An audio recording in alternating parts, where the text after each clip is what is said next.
Hello and welcome to the DFS underscore PhD show for the NBA on the 18th of December. Remember, you're good enough, you're strong enough, and gosh darn it, someone's got to win that money.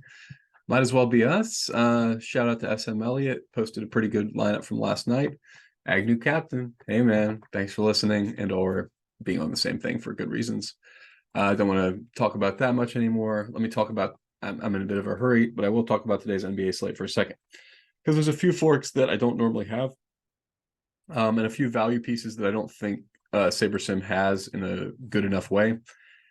Yeah, these are them. I don't think I'm going to have 100%, but Vince Williams Jr., core, Marvin Bagley, core, Santi Aldama is not core. What's going on with him? Is he starting confirmed or? I mean, he's fine, but I mean, like he's not core. Same thing with Trey. He's just like mediocre. Now here we go.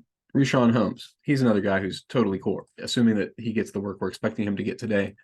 Okay, but then we've got some other situations that that are not common. Like so, Ivy's fine, but I don't want to be more than 3x. Jacob Gilliard's, I'll just match. I don't really know what's going on with that Memphis rotation yet, and I'm not going to be more confident than you guys are about it. So I'll just match what you're thinking. Other Zubac's foul trouble is in there somewhere. Myles Turner foul trouble is in there somewhere. Pirtle and Precious closing is in there somewhere. So that's why we've got we've got way too much Daniel Theis. We're gonna have to rebuild. We don't want to have 40% Theis. It's definitely not happening. Miles Bridges. Oh, that's Mikal Bridges. Yeah, I was about to say.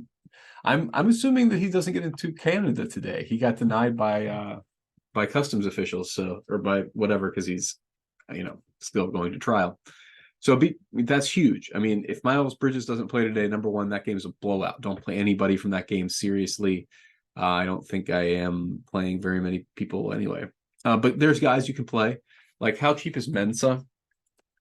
This is a guy that, assuming, wow, zero is wrong projection anyway. I mean, like, unless, do we have PJ Washington in?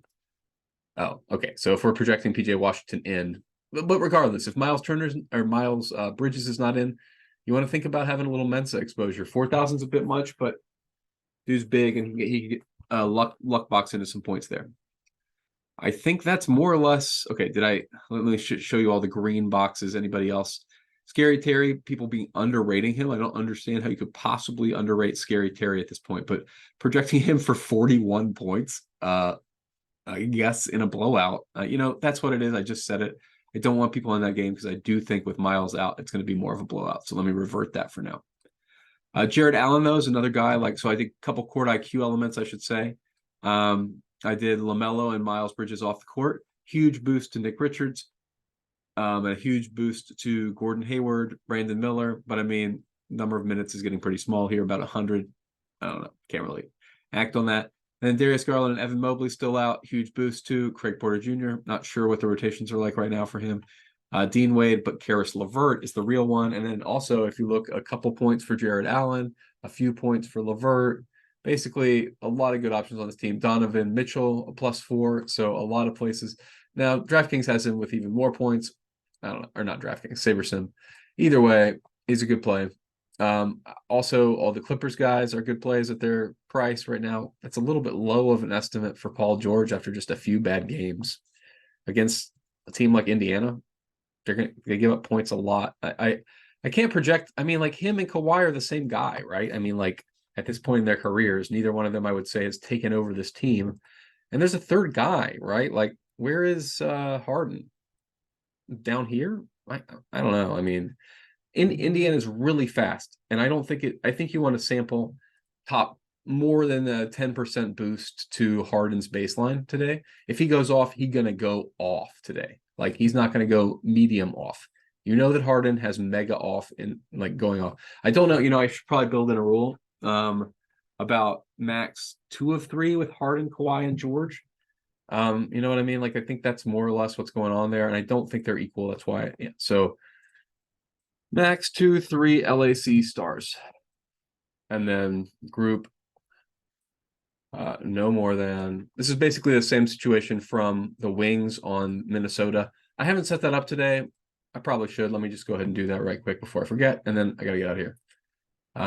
Wings, 2 of 3 Wings, Minnesota, and then I go over here and I go Bear, Under projected. Yep. Got to get you to a reasonable projection, even against Miami, because if you are doing a good job, I mean, is that another blowout concern? I mean, because no, they expect it to be close. Then you've got to have a sprinkle. You've got to allow a sprinkle of Gobert, a sprinkle of Towns if he's in, yeah, and a sprinkle of them hitting their value, and then a sprinkle of Naz Reid hitting his value, like 32, if he gets extended in the case of either one of them being in foul trouble, but just a sprinkle. Yep, we'll use up our 15%. That's fine. Okay, so whenever you have a rotation like that and you're not sure who it's going to be, you do that. You boost both sides. Precious Achua and Pirtle and Zubac, and I keep them slightly different. Zubac is a little bit better point per minute guy than Pirtle to me. So anyway, that's just how I set things up here. Levert and Strus. Did I set up a rule about one of two of them? I think. Yeah, Strus or Levert close. I'm not sure. We'll have to see who's available for them. I might turn the rule off if it seems like they're both have a chance to close. All right, that's all I got to say for today. You guys get the general sense of the core.